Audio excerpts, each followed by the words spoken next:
Hello and welcome to Scotland at 7. It's Monday the 7th of February. I'm Hugh Stewart. We're going to do a short programme tonight looking at the main news headlines.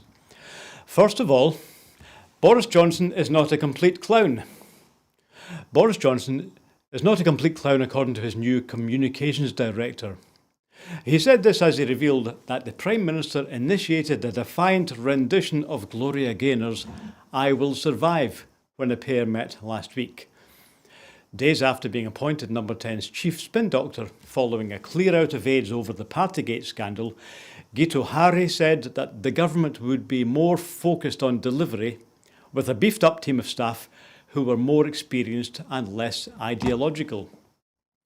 Gito Hari added, "Everyone's focus has been on recent events which have caused a lot of hurt, but in the end, that's nothing to do with the way people voted 2 years ago. He's not a complete clown. But he's a very likeable character. He's not a vicious man, as some misrepresent him." Angela Rayner, the Deputy Labour leader, responded by questioning the seriousness of Johnson and his new hire. "Did I mention that there are no serious people left to serve?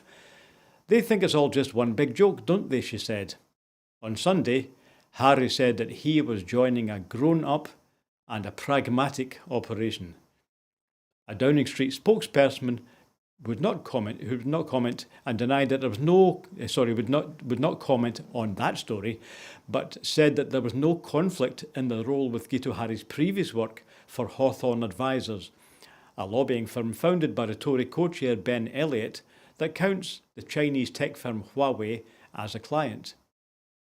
He provided advice to the clients of a private company that is entirely legitimate, and we would not exclude from government someone with valuable experience and expertise. Our position on Huawei is clear. We have strict controls on how Huawei is currently deployed, the spokesperson said. Whilst it is rare for senior advisors to make public comments, Mr. Harry also broke cover over the weekend to tackle Dominic Cummings, a former Number 10 advisor who's been deeply critical of Johnson, on Twitter. Gito Hari revealed that he was called in to see Johnson at 5 p.m. on Friday. That's 24 hours after it was announced that Jack Doyle had resigned as communications director. Doyle is understood to have been at a Downing Street Christmas party on the 18th of December and previously offered his resignation, though it was rejected. Mr. Harry's appointment follows on the news that Steve Barclay, the Cabinet Office Minister and Chancellor of the Duchy of Lancaster, will fill the Number 10 Chief of Staff role vacated by Dan Rosenfield at the end of last week. Boris Johnson is expected to distribute some of Steve Barclay's Cabinet Office portfolio to other ministers this week and may conduct a mini reshuffle, particularly of the Whip's office. He is also set to appoint a new top civil servant to oversee the office of the Prime Minister, but that might not happen until next week. Now we turn to the economic crisis. 1 million UK adults went an entire day without eating over the past month because they could not afford to put a meal on the table, according to research highlighting how the cost of living crisis has driven up food insecurity. Soaring energy and grocery prices, along with the removal in October of the £20 COVID top-up to universal credit, were having a devastating impact on the food consumption of millions of people, according to the Food Foundation think tank. More than 1 in 5 households said they have already faced a heat or eat dilemma, cutting back on the quality or quantity of food to pay energy or other essential bills, while 59% of households fear the cost of living squeeze will leave them with less to spend on food in the future. Altogether, nearly 1 in 10 UK households reported experiencing some degree of food insecurity over the last month. That's defined as skipping meals or going hungry or not eating for a whole day because they were unable to afford food. Millions of households are under increasing financial pressures as a result of the soaring energy bills and rising inflation. Gas and electricity bills will rise by an average of £700 a year from April, pitching 5 million households into fuel poverty, despite measures introduced by the UK government to ease the strain. Grocery bills have also risen sharply, up by 3.8% in January, potentially adding an extra £180 a year to the average household's grocery bill this year. The strain on low-income family budgets is reflected in the soaring demand at food banks and at cut-price food clubs. The anti-poverty campaigner Jack Monroe recently revealed how food price rises had pushed up the price of the cheapest 500-gram bag of pasta in her local supermarket from 29p to 70p. That's an increase of 141%. Rice has gone up from 45p a kilo to £1, and that's 45p a 500-gram bag to £1 a kilo, and that makes it a 344% increase. And baked beans have gone up from 22p to 32p. That's a 45% increase. Right, so let me just go over those numbers again. So according to Jack Monroe, a 500-gram bag of pasta has gone up from 29p to 70p. So that's an increase of 141%. And rice from 45p a kilo, that's a kilo of rice, from 45p to £1. And that's for only 500 grams. So that's why she calls that a trebling of price. Now, the Food Foundation survey was undertaken online between the 18th and the 20th of January, polling 4,200 adults. And it found 8.8% of all households, which containing 4.7 million people, adults that is, said they had experienced food insecurity, and that's up from 8.8% of all households, representing 4.7 million adults, have reported food insecurity, and that's up from 7.3% in July, when the last survey was undertaken. Some groups were more likely to have experienced food insecurity over the last 6 months than others. People with serious disability were 5 times more at risk than those without a disability. People on universal credit were 5 times more likely to be food insecure than those not claiming. Figures published today show low-income pandemic payments of £130 were made to more than 530,000 households last year.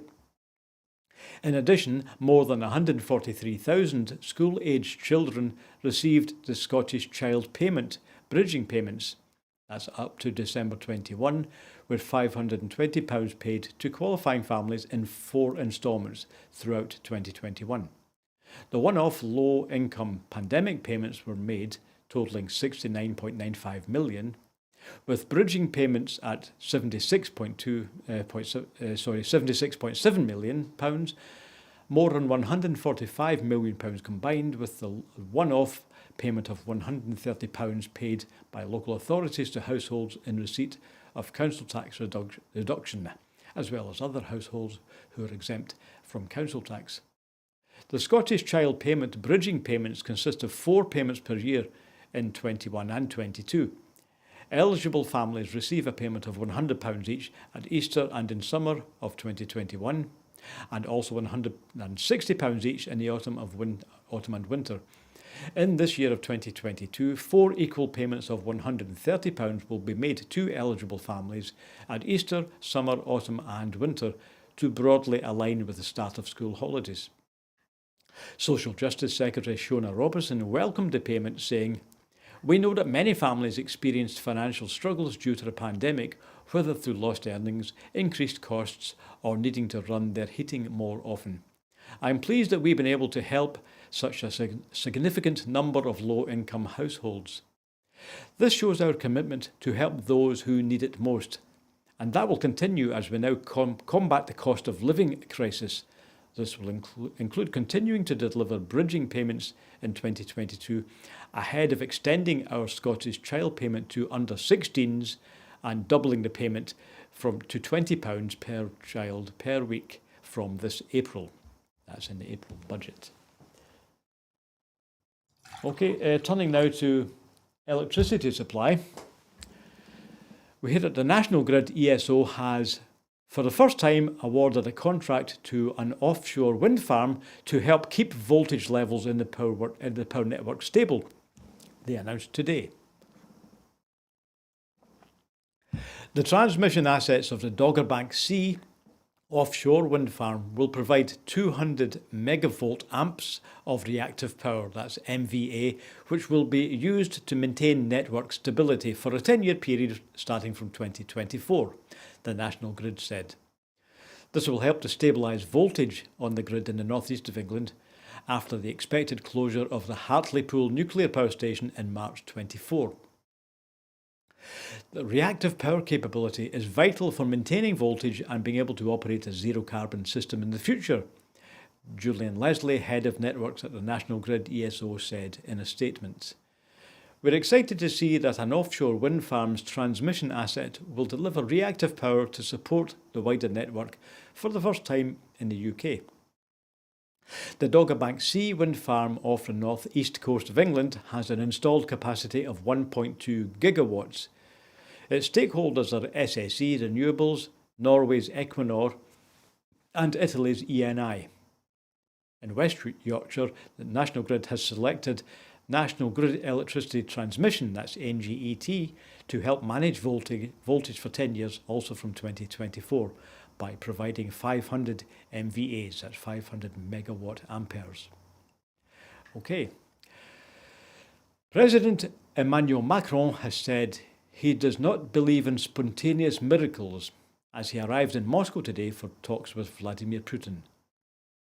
Moscow has also played down expectations ahead of the talks. President Putin's spokesman, Dmitry Peskov, described President Macron's visit as very important, but said the situation was too complex to expect a decisive breakthrough after just one meeting. He said the United States and its allies continue to ignore Russia's security demands, describing the atmosphere as tense. Emmanuel Macron's visit has drawn some criticism from EU analysts, but the French president has taken care to brief fellow European leaders. He also spoke to President Biden on yesterday, to discuss ongoing diplomatic and deterrence efforts, according to the White House.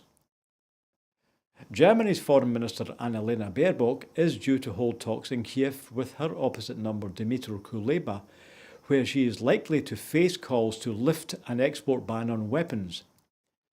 Earlier on Monday today, Mr. Kuleba met a trio of EU foreign ministers from Central Europe in the latest show of support for Ukraine.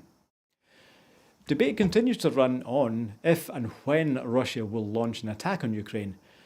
While the Kremlin denies it has such plans, Latvia's Deputy Prime Minister and Defence Minister Artis Pabriks said that one factor influencing the timing could be that many Russian troops camped at the border are sick with COVID and suffering from poor conditions, which could force a decision by the Kremlin. Excuse me. In talks with President Biden, Olaf Scholz of Germany will stress a united front against Russian aggression. President Biden and German Chancellor Olaf Scholz will underscore their unity in opposing any Russian aggression against Ukraine when they meet at the White House today, amid US warnings that a Russian invasion could happen in days or weeks. Chancellor Scholz has come under fire at home and abroad for showing insufficient leadership in the crisis. He struck a more forceful tone before his departure, telling the broadcaster ARD in an interview that he was open to deploying more troops in Lithuania to bolster NATO's eastern flank. The German Chancellor will visit both Ukraine and Russia next week after meetings with the presidents of the European Council and the heads of the Baltic states later this week, in a whirlwind of diplomacy aimed at averting a Russian invasion of Ukraine. Herr Scholz said he saw signs that Western efforts to resolve the dispute diplomatically, which include Normandy format talks with Russia, Ukraine and Russia, were starting to resonate. It's about preventing a war in Europe, Herr Scholz told ARD, adding that his first meeting as Chancellor with President Biden would involve real hard political work. The two men met in Rome in October during a summit of leaders from the G20 nations, while Olaf Scholz was still serving as finance minister. The Biden-Scholz relationship could prove pivotal at a time when French President Macron has yet to declare if he will run in the election in 3 months' time, while Boris Johnson is engulfed, of course, in domestic crisis here. US officials downplayed differences with Germany, which relies on Russia for natural gas, and said that the United States has been coordinating closely with Berlin and Brussels on a swift and severe package of sanctions to be imposed on Russia in the event of an invasion. They noted, as Herr Scholz has in recent interviews, that Germany was the second largest donor of non-military assistance to Kiev after the United States, and said that Germany's support in getting the US forces to Romania, which shares a border with Ukraine, was critical.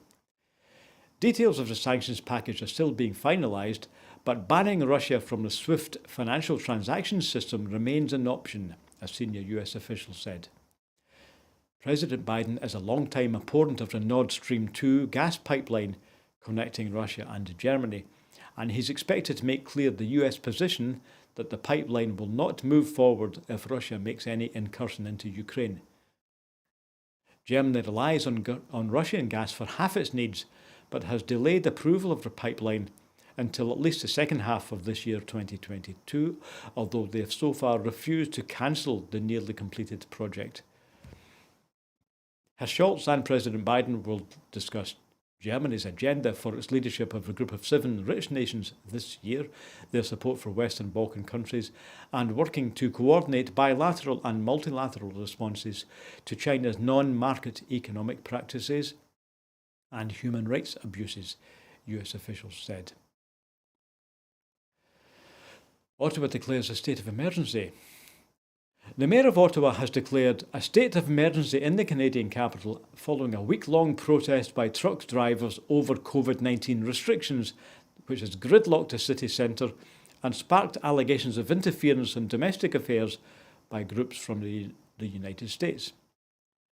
The Freedom Truck Convoy, so-called, began as a movement against a national vaccine requirement for truckers crossing the border from the US, but has turned into a rallying point against public health measures in Canada.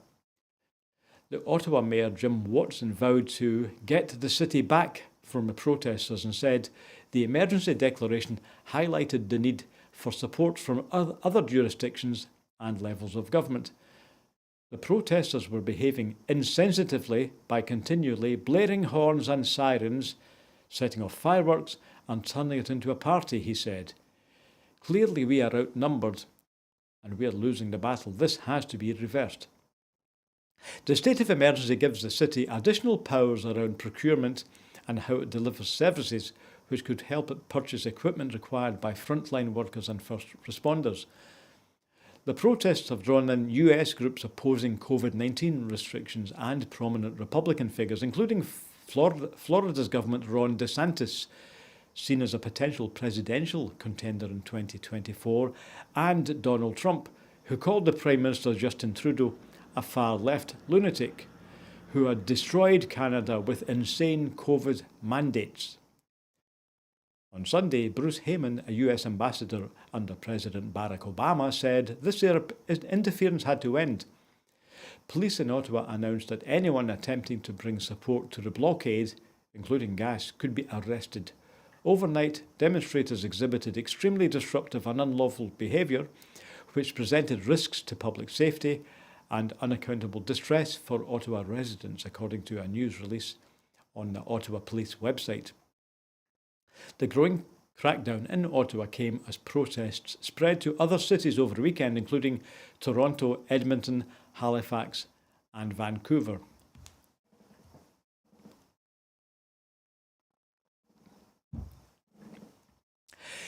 £82.6 million to help deal with winter pressures on GP practices have been announced. To improve services for patients, £82.6 million has been allocated to health boards to expand teams within GPs' practices and to modernise systems. The funding will allow healthcare professionals to be established in every GP practice, including increased pharmacy support for repeat prescriptions and medication reviews, nursing support for your routine tests and wound treatment, and access to physiotherapy services. These measures will ensure that patients can see the right healthcare expert at the right time, while giving GPs more time with patients most in need of their skills and allowing doctors to focus on complex diagnosis, such as suspected cancer cases. A further £2 million has been allocated to modern telephone systems within practices, which will improve call waiting times for patients. This investment is part of a £360 million package allocated under the 2018 GP Contract to Health Board over 4 years to ensure that all patients get the support they need from an extended community healthcare team. This announcement of £77.5 million is the final allocation of the 4-year fund, with an additional £3.1 million from this year's budget. Health Secretary Humza Yousaf said, "It's been a pleasure to visit the Dunblane Health Service, where the multidisciplinary team of health professionals has been successfully supporting patients for some time. GP surgeries provide a wide range of services, supporting both the physical and mental health of patients. The contribution general practice makes to the health and well-being of communities is invaluable. This funding will improve how general practice services are delivered and in turn enhance the patient's experience of accessing care. We have now delivered every penny we committed to the health boards and GPs as part of our ongoing equipment to help support practices deliver care. The NHS is facing the biggest challenge this winter, and this investment will have real benefits both for patients and for frontline staff." That was Humza Yousaf, the Health Secretary. Every primary and secondary school across Scotland will receive support to refresh computer science for pupils. Backed by up to £1.3 million from the Scottish Government, secondary schools can bid for grants of up to £3,000 to purchase additional computing science equipment, devices, software or teaching resources. Every school will also receive 2 class sets of pocket-sized computers, which introduce pupils to how software and hardware work together. In August 2020, Mark Logan's independent Scottish Technology Ecosystem Review recommended increased investment to improve computing science provision in schools. Education Secretary Shirley-Ann Somerville said, "It is essential that we have as many talented young people leaving schools with the skills Scotland's technology sector and wider economy fundamentally depends upon. This investment aims to refresh computing science lessons for learners, equipping them with the skills they need for careers in tech." And that's about all we have tonight in this short read of the main news headlines. So I will be back at 7 o'clock tomorrow for Scotland at 7 with the latest on Tuesday. So meanwhile, can I first of all thank you for watching the programme tonight. It's good to see our regular viewers again, and remind you, of course, that we are entirely supported by our subscribers. And if you look at the address on the screen, if you go to broadcastingscotland.scot donate, you can become one of our subscribers. Starting at £5 a month, you can help to keep Broadcasting Scotland on the air, as we, like you, of course, face rising costs, particularly our own energy bills are obviously more than double what they were last year, but I'm sure they use that as well. So every penny we get in helps to keep us on the air through these difficult times. So if you support independent broadcasting from Scotland, then please continue to donate. And if you know anyone else who would like to watch and take part in our programmes and maybe help to make them, then please put them in touch with us. So that's it from Broadcasting Scotland tonight. I'm Hugh Stewart, and I'll be back with Scotland at 7 tomorrow. Thank you for watching. Bye.